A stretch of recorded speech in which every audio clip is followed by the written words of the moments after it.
Selamat pagi, kita berjumpa lagi di acara IBKKG Morning Talk.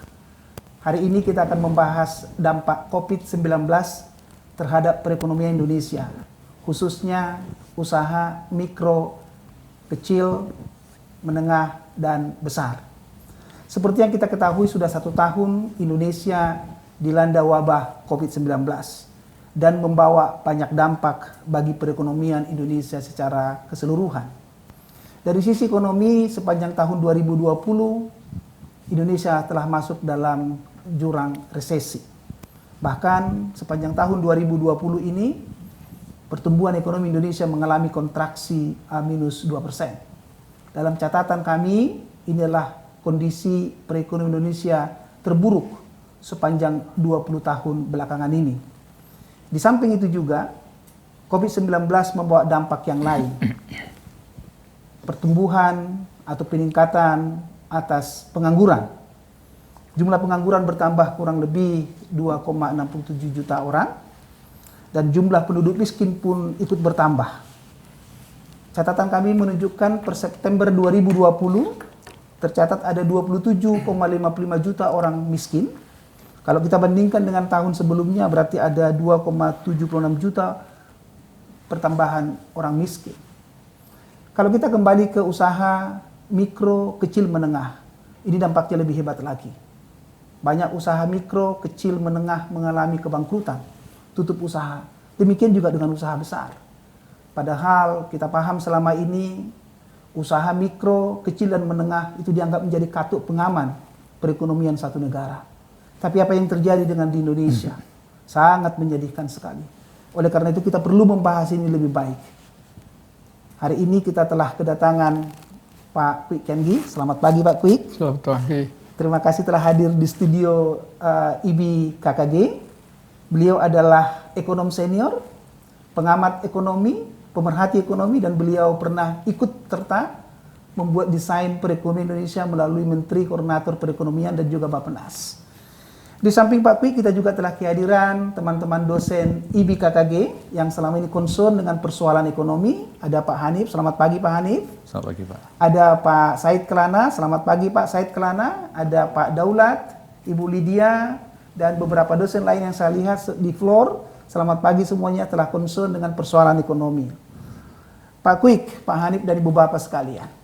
Melihat konteks seperti ini, usaha mikro, kecil, menengah, ini menarik untuk kita bahas Pak. Dampaknya sangat luar biasa. Bagaimana nih Pak Hanif? Baik, terima kasih Pak Isar. Selamat pagi Pak Kwik. Pagi.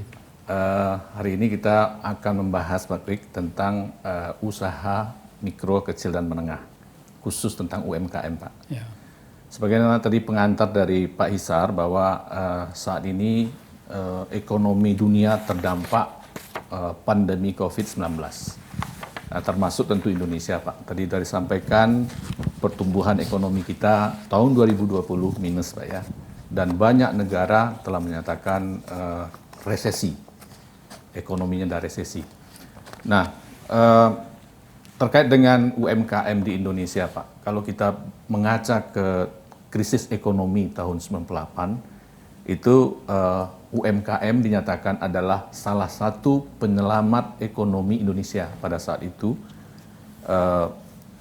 Kemudian dalam krisis ekonomi saat ini yang terjadi Pak, itu kondisinya jauh berbeda dengan krisis ekonomi tahun 98. UMKM ikut terdampak karena kita tahu bahwa pandemi COVID-19 ini dampak dari pergerakan orang menjadi terhambat, pergerakan usaha menjadi terhambat, dan sebagainya. Sehingga UMKM juga sebetulnya ikut terpengaruh pertumbuhannya, bahkan banyak tadi yang sudah gulung tikar yang sebagaimana Pak Isar sampaikan tadi. Tapi bagaimanapun di tingkat usaha mikro dan kecil, mereka tentu harus survive di dalam hidup Pak ya. Sehingga meskipun pandemi COVID-19 ini terjadi, mereka tetap mencoba untuk survive, untuk kreatif berhadapan dengan situasi ini. Sehingga banyak kalangan juga Bapak itu yang menyatakan bahwa tetap saja UMKM itu memiliki peran yang sangat besar di dalam meringankan situasi krisis ekonomi yang terjadi saat ini.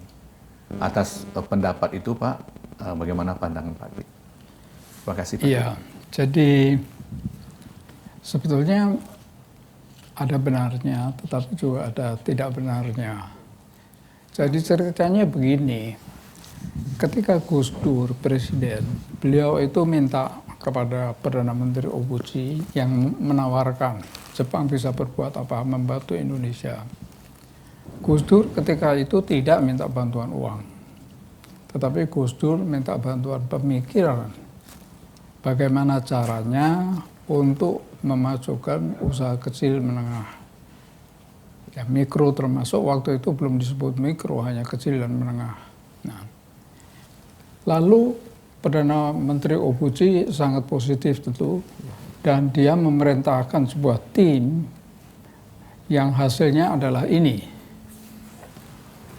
Yang hasilnya adalah ini, yaitu Policy Recommendation for SME Promotion, SME Small Medium Enterprises in the Republic of Indonesia, Juli 26 tahun 2000, yang dipimpin oleh Shujiro Urata, PhD, profesor dia juga. Dan mereka tidak tanggung-tanggung, oleh karena yang dikirimkan ke sini sekitar 9, kebanyakan guru besar, dan semuanya yang di Jepang sudah sangat berpengalaman dengan UMKM, dan UMKM di Jepang memegang peranan sangat penting seperti halnya dengan Eropa. Angka-angka yang dia peroleh adalah seperti yang bisa kita lihat di tabel. Nah, angka-angkanya karena dia kan tahun 2000. Jadi dia setelah bekerja sekitar 9 bulan, maka mempunyai kesimpulan bahwa jumlah dari perusahaan yang kecil dan menengah itu 36,8 juta. Dan jumlah perusahaan besar hanya 1.831 perusahaan. Kalau dinyatakan dalam persentase, maka yang kecil dan menengah itu 99,99%, dan yang kecil hanya 0,01%. Tetapi yang 0,01% itu menyerap tenaga kerja sebesar 99,944%. Jumlahnya cuma 0,01%. Jumlahnya secara relatif, ya, itu menyerap 99,44% dan memberi sumbangan kepada PDB sekitar 60%, oleh karena 59,36, 60%. Sedangkan yang besar itu penyerapan tenaga kerjanya hanya 0,01%, sumbangannya kepada PDB 40,6%. Jadi dari sini sudah terlihat ketimpangan yang luar biasa. Akan tetapi hal ini bisa kita tafsirkan. Dan ini adalah data mengenai tahun 2000, sebelum ada COVID, sebelum ada apa-apa, sudah seperti ini ketimpangannya. Kemudian 20 tahun kemudian, ya, 20 tahun kemudian kita terkena COVID segala macam. Akan tetapi kalau kita lihat angka-angka mutlaknya, maka jumlah usaha kecil, menengah, dan mikro, dulu mikro dan kecil dijadikan satu, sekarang dipisah dalam statistik, itu meningkat dari 36,8 menjadi 62,9 juta, hampir 2 kali lipat. Lalu usaha besar meningkat dari 1.831 menjadi 5.460. Juga sangat signifikan peningkatannya. Tetapi ditinjau dari sudut penyerapan tenaga kerja, sama persis seperti 20 tahun yang lalu, yaitu 99,9% diserap oleh usaha kecil menengah, sedangkan yang 0,01% itu menyerap tenaga kerja hanya 0,01%. Nah, kemudian kalau kita lihat PDB, Nah, PDB itu oleh jumlah, kita sekarang lihat yang sekarang saja ya, oleh karena kita sudah melihat sejarah, betapapun pentingnya sejarah adalah sejarah yang kita bahas pada saat ini. PDB yang dibuat oleh perusahaan besar itu 41,45%, tetapi dibagi oleh 5.400. Ya. Nah, PDB yang dibuat oleh perusahaan kecil dan menengah lebih besar sedikit, yaitu 60%, tetapi dibagi dengan angka 36,8 juta.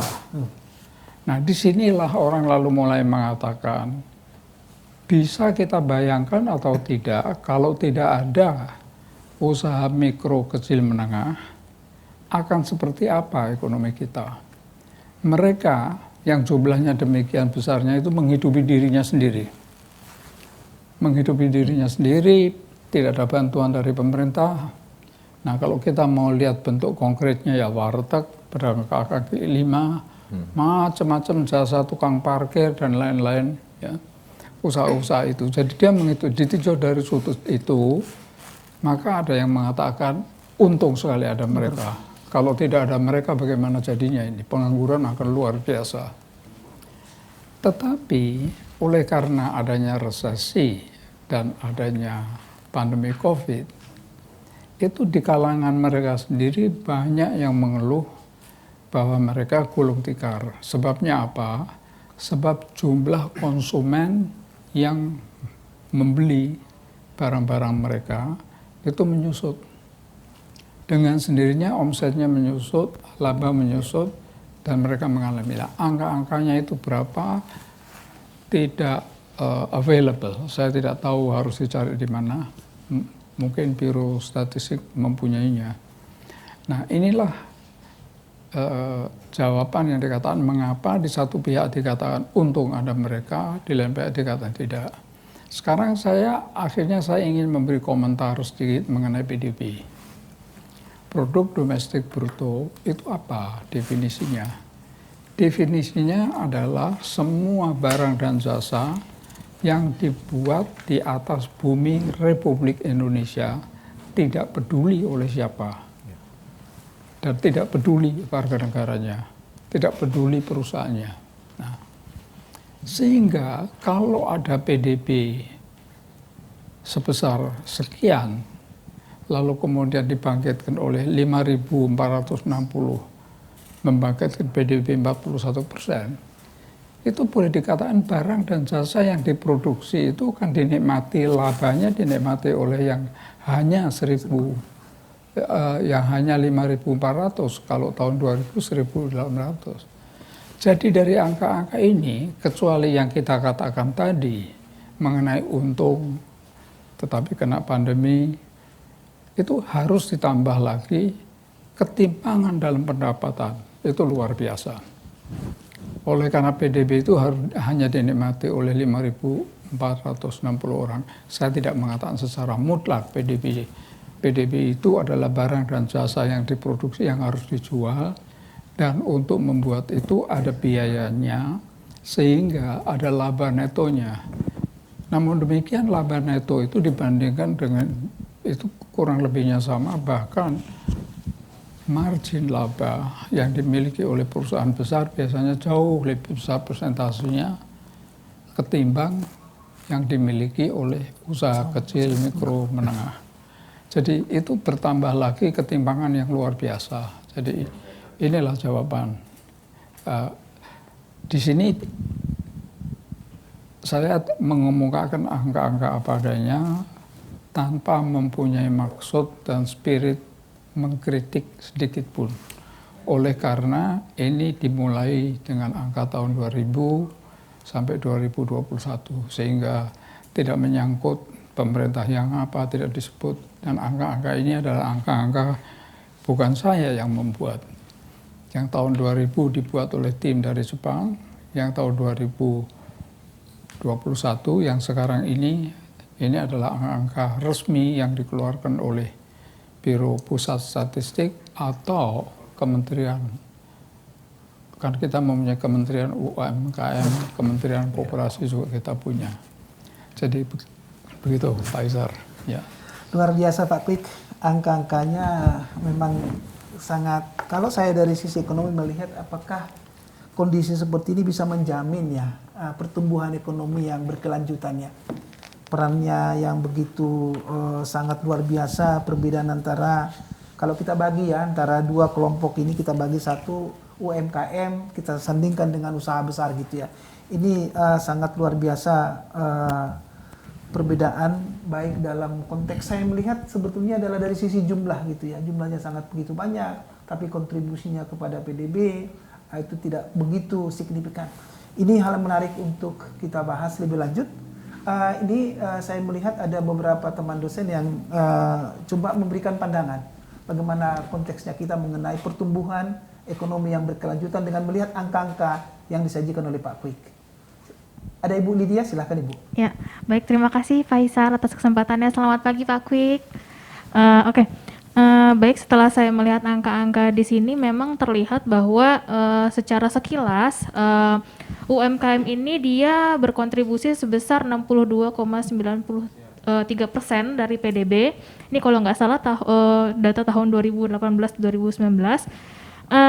Dan dia ini sebenarnya dari 99,99% unit usaha yang ada UMKM-nya saja.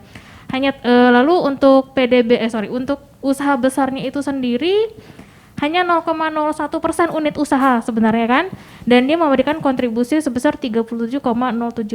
Oke. Baik, ternyata memang besar kontribusi dari UMKM ini, tetapi setelah kita breakdown ternyata masing-masing masih jauh dari kontribusi yang diberikan oleh usaha besar. Nah, lalu tadi pagi saya juga sempat membaca Renstra dari Kementerian Koperasi dan UKM tahun 2020 sampai 2024. Memang di sana pun dikatakan bahwa kontribusi UMKM yang sebesar 62,93% ini memang masih jauh Pak, begitu dari apa yang mereka targetkan. Jadi capaiannya itu masih sangat kurang seperti itu. Jadi sebenarnya masih bisa ditingkatkan lagi, apalagi kalau seandainya kita bandingkan dengan yang sudah dikategorikan oleh Kementerian Koperasi, di mana kalau mikro itu kan sekitar 50 juta maksimum ya yang bisa dihasilkan seperti itu per bulan. Nah itu kan sebenarnya masih bisa, tetapi kan pada kenyataannya mungkin jarang banget usaha mikro, satu unit usaha itu bisa menghasilkan laba sebegitu tingginya, itu kan masih jarang banget. Nah itu, dan permasalahan klasik yang mereka katakan itu adalah pada akses pemodalan, seperti itu Bapak. Ya mungkin Pak Daulat Pohan ingin menambahkan. Baik, terima kasih Bu Lydia, terima kasih Pak Hisar, selamat pagi Pak Kwik. Saya mungkin hanya menambahkan, kita melihat dalam kondisi pertumbuhan ekonomi yang sekarang ini semakin melambat bahkan negatif, UMKM adalah salah satu jalan untuk membantu masyarakat di Indonesia ya, untuk tetap bisa menjalankan roda perekonomian. Fungsi UMKM itu sendiri pertama itu untuk pemerataan, karena jaringan UMKM itu bisa sampai ke pedesaan dan bisa mencakup seluruh apa yang diproduksi oleh masyarakat. Yang kedua, untuk pengentasan kemiskinan, karena UMKM itu bisa juga memberikan penyerapan tenaga kerja. Yang ketiga, kalau UMKM ini nanti berkembang, dia akan bisa mendatangkan sumber devisa melalui ekspor. Nah, kalau kita mau mengembangkan UMKM, ada beberapa kebijakan yang bisa dilakukan oleh pemerintah, karena kita harus melihat juga dari dua sisi supply maupun sisi demand.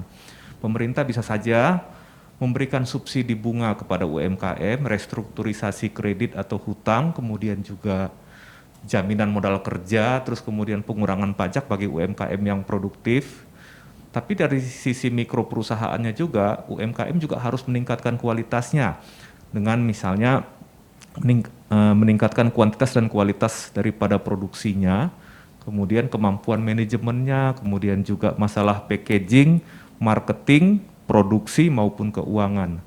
Tetapi yang menjadi masalah kembali lagi, lemahnya permintaan masyarakat atau lemahnya dari sektor demand ini. Karena adanya pembatasan melalui kebijakan-kebijakan seperti PSBB ini memang membuat kondisi UMKM berproduksi, tetapi yang pembelinya mungkin semakin berkurang. Yeah. Nah, disinilah mungkin perlu ada stimulus mungkin dari pemerintah kepada sektor demand-nya ini supaya bisa bertambah, atau mungkin sesudah nanti dampak daripada vaksinasi ini berjalan dengan baik, mungkin roda perekonomian bisa kembali lancar. Begitu kira-kira Pak. Menarik ya Pak Kwik, beberapa argumen dari teman-teman dosen. Ini bagaimana nih Pak Kwik? Jadi sebetulnya banyak yang sama dengan yang dianjurkan oleh tim Profesor Urata dari Jepang. Oleh karena kesimpulan mereka adalah bahwa rekomendasi tim Urata ini mengatakan pertama, UMKM sebaiknya difungsikan sebagai industri pendukung dari industri besar, dalam arti bahwa UMKM biasanya berbentuk industri rumah tangga, akan tetapi janganlah terbatas pada urusan konsumen, jangan terbatas pada urusan warteg, jangan hanya pedagang kaki lima yang jual sate, jual bakso di pinggir jalan, melainkan mereka juga harus bisa membuat suku cadang untuk pabrik-pabrik besar. Dan ini memang ada buktinya, jadi bahwa mereka merekomendasikan ini di Jepang dan terutama di Jerman memang demikian. Yaitu bahwa pabrik mobil tentu yang sulit-sulit dibuat oleh pabrik mobilnya. Tetapi banyak suku cadang seperti setirnya, kendalinya, seperti ya hal-hal kecil yang bisa dibuat oleh industri rumah tangga itu disuplai oleh mereka.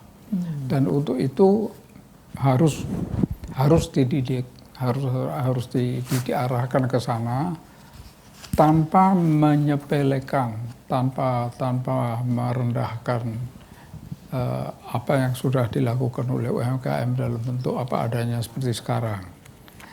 Nah, kedua tadi disebut-sebut tentang bantuan modal.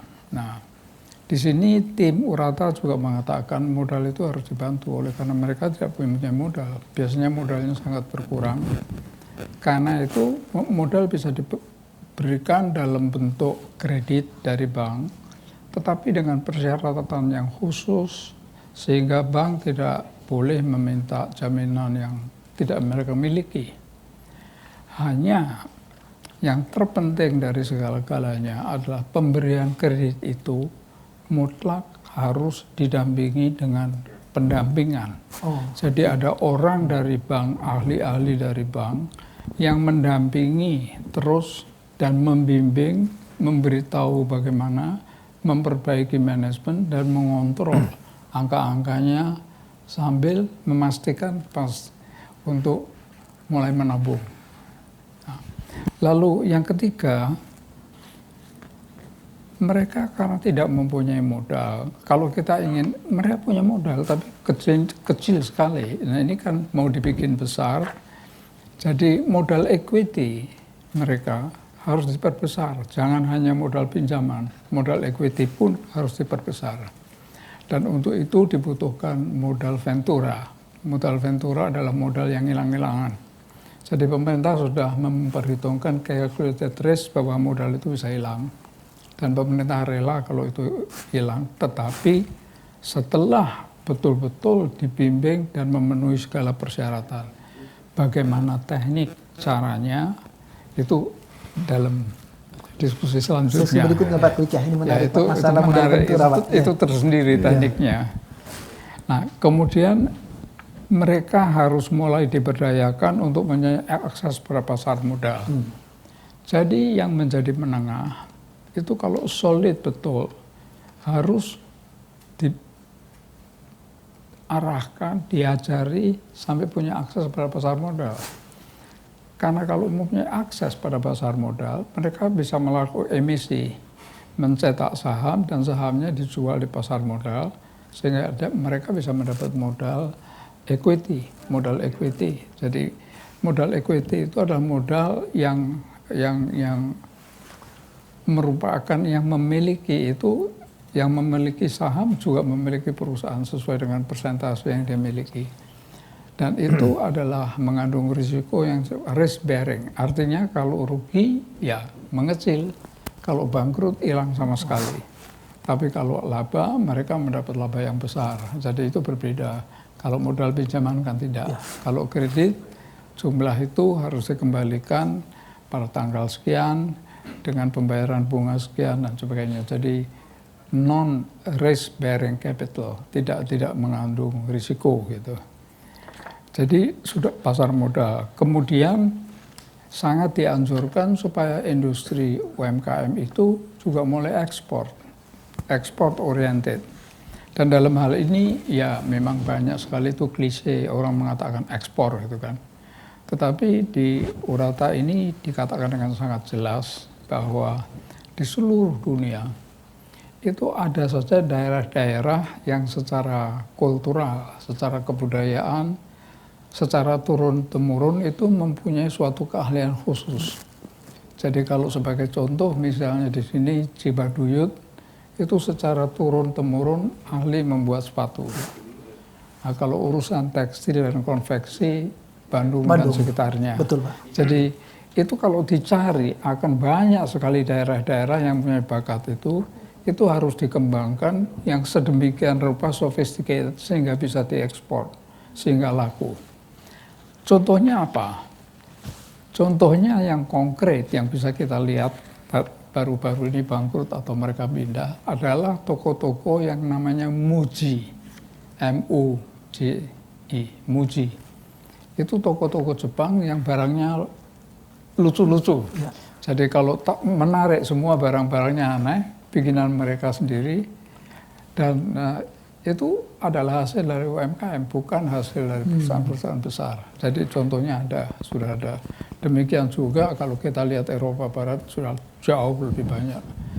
Eropa Barat bahkan satu orang di daerah pertanian menguasai sekian hektar, hanya satu orang, dan dikerjakan sendiri dengan teknik-teknik yang modern. Jadi itu adalah komentar saya mengenai bagaimana memberdayakan. Tadi kita sudah berbicara tentang angka-angkanya yang timbang, kita kan akan membangkitkan yang bahwa pengusaha besar harus diperlakukan bagaimana itu tidak termasuk topik hari ini. Ya, Pak. Ya. Terima kasih Pak Kwik, ini pencerahan yang sangat luar biasa dan sudah banyak yang kita bahas di IBKKG Morning Talk ya. Aspek lain akan kita bahas berikutnya seperti koperasi Pak Kwik ya. Ini sangat menarik juga kita bahas ke depan, kemudian penyertaan modal juga untuk UMKM. Untuk itu kita akan kembali lagi dengan topik berikutnya di sesi berikutnya bersama IBKKG Morning Talk.